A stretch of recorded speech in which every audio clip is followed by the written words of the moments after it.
Hey guys, what's up? It's me, Mini Freakout. Today I'm going to be talking about Starcraft 2 Heart of the Swarm. It's going to be a little preview on what's going to be coming into the future. And it's also a look into the future of my future videos and when I get my hard drive fixed. Sorry, I just woke up a few, like 10 minutes ago. So basically, we're going to be talking about the Starcraft 2 Heart of the Swarm. And some things you should be looking forward to, like new units, new abilities, and other things. Now, as far as units, we're going to start with Zerg. Zerg has, like, 2 new units.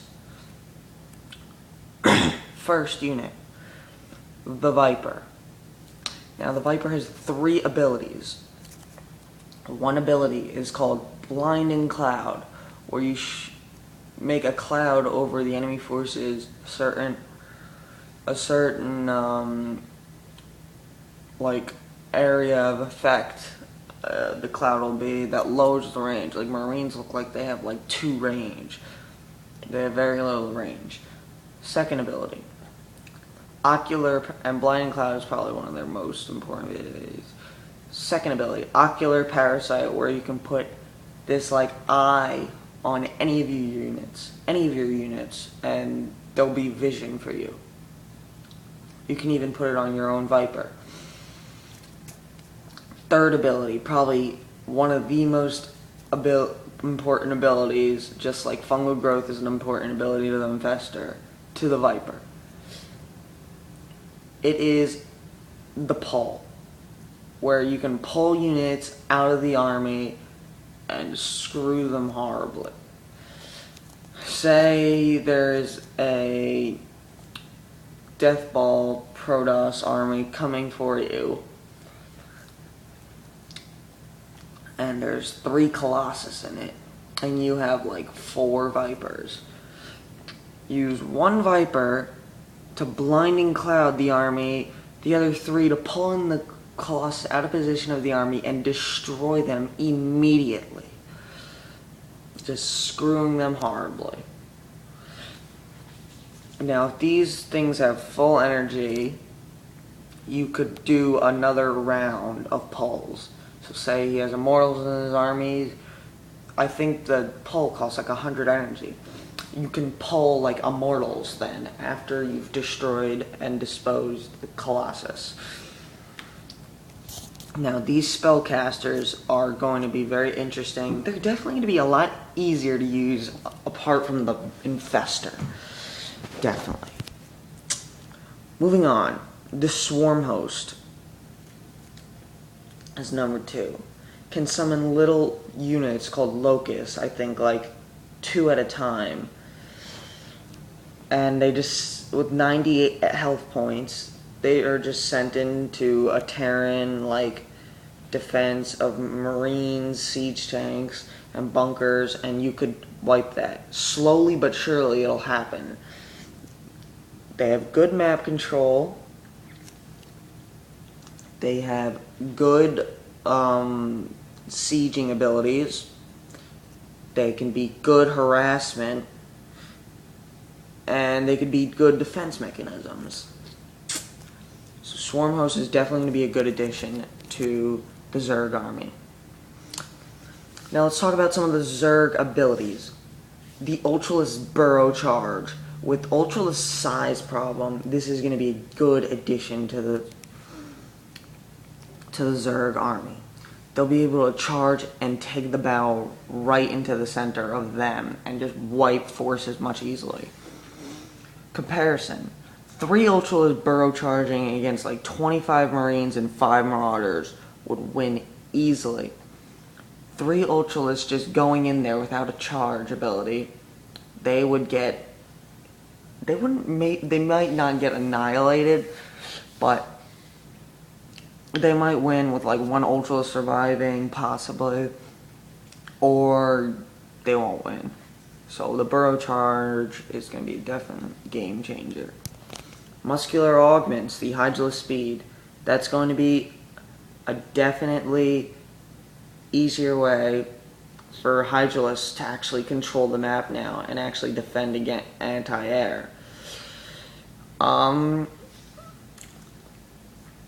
Such as mutalisks, they can actually get there fast enough, and hydralisks can actually, them having good map control, can possibly harass and snipe a base and then leave and get away quickly before, say, a big Terran stim death ball comes to try and take that out with siege tanks.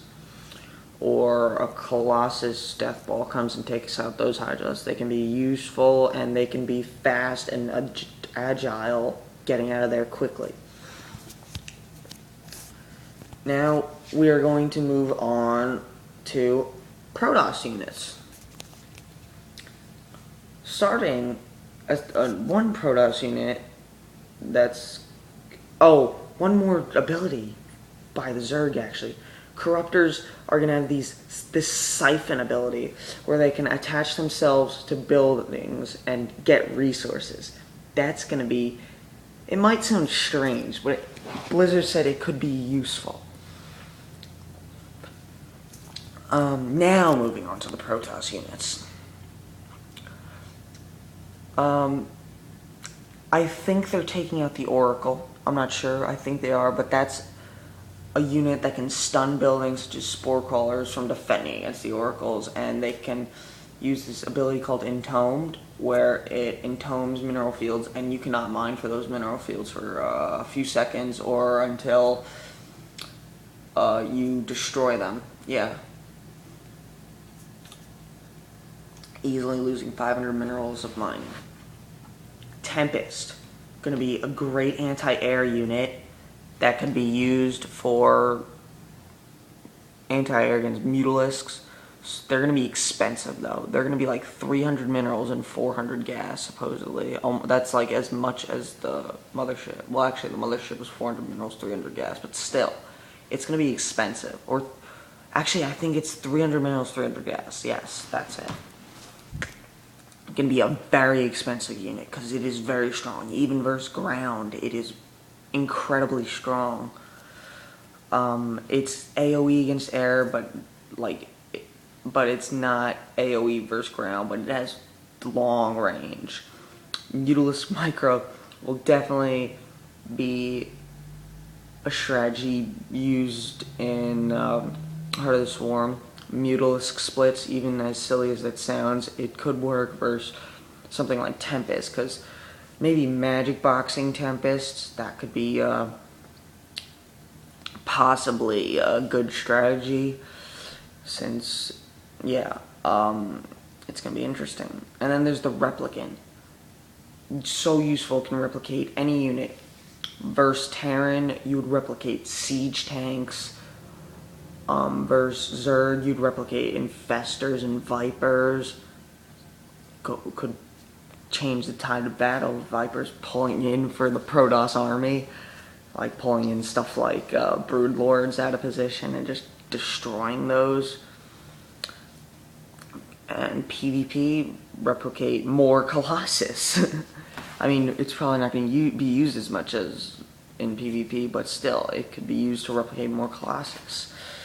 By the way, guys, I'm going to be going into a part 2. I have like about a minute left in this part. Okay, so now for the Terran army. The Shredder is a unit that's going to be away from the Terran Death Ball, because it gets deactivated when you have units around it. Unless it's like SCVs, but that's okay. So they're more of like a defense mechanism and stuff used on their own. So if you have an army with it, those things just are completely useless. But again, they do a very good AoE damage to like anything. Mostly useful against Terran and Zerg. The Warhound. It's the cousin, the smaller cousin of the Thor. The Warhound is going to be the new anti-air unit and can be decent first ground with its 7 range. And finally, the Battle Hellion, making it much tankier and stronger, and can be actually useful to be used in a mech army with like siege tanks.